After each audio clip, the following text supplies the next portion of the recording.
Hello students, welcome to chemistry class. In the continuity of previous topic, we are going to start with the chapter chemistry in everyday life. And today we are going to discuss antiseptic.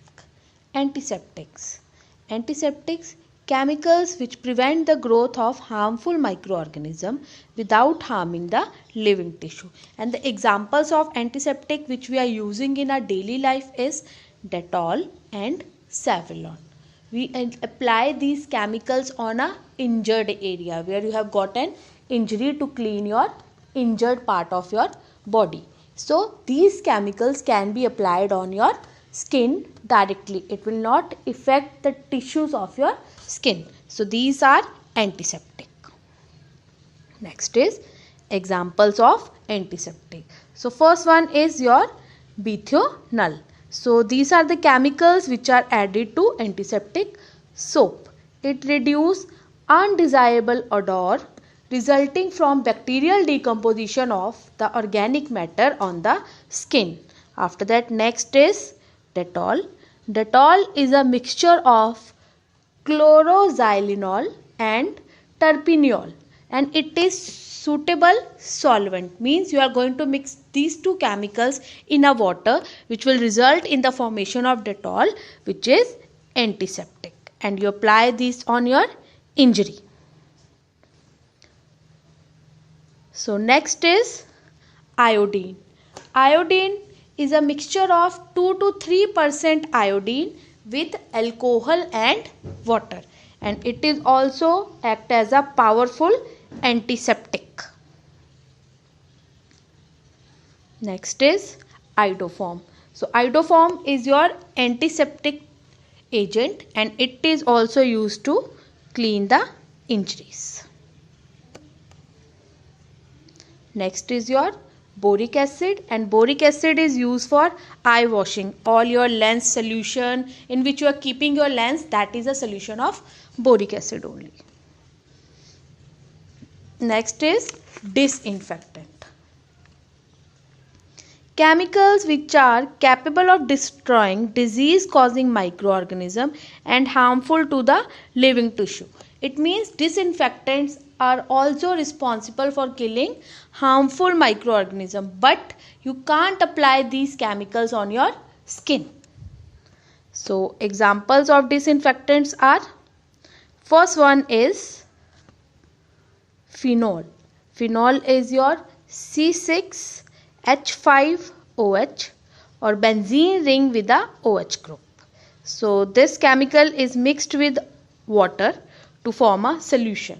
If 0.2% solution is prepared, then it will act as an antiseptic. But if 1% solution of phenol is there, so it will act as a disinfectant. Next is chlorine, that is your Cl2, and chlorine is used for cleaning drinking water, and the percentage is 0.2 to 0.4%. Next is sulfur dioxide, that is SO2. So it is used for sterilization. After that, next is distinguish between antiseptic and disinfectant. Antiseptic, it can kill or prevent the growth of microorganisms. Disinfectant, it can kill microorganisms. Antiseptic, it do not harm the living tissue. Disinfectant, it is toxic for the living tissue. It means antiseptic can be applied on the skin. Disinfectant cannot be applied on the skin. It is used for dressing wounds. It is used for cleaning floor. Example of antiseptic is iodine, and example of disinfectant is phenol. After that, next is antimicrobial. So antimicrobial, drugs used to fight against infection diseases. It means the drugs which are fighting against microbes, bacteria. So that is your antimicrobial. So next is types. Types of antimicrobial: antibiotics, antivirals, antifungals, and antimalarial. So first of all, we are going to discuss antibiotic. Antibiotic drugs act against microorganism, means these drugs are affecting microorganisms that are disease causing pathogens. And examples of antibiotics are sulfanilamide and sulfadiazine. So these are your antibiotic drugs. Next is your antiviral drugs. Antiviral drugs, viruses consist of nucleic acid. So these drugs penetrate to the host cell and cause infection in its nucleic acid. It means these drugs affect the nucleic acid, that is DNA and RNA of that virus. So examples are Acodovir and cytarabine. So these are the examples of antiviral drugs. Next is your antifungal. Drugs used to kill fungi and yeast. Example are clotrimazole, fluconazole and nystatin. Next is your antimalarial drugs.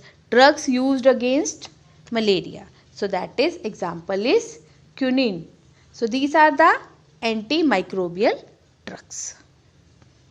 So practice the question related to this topic, and thank you for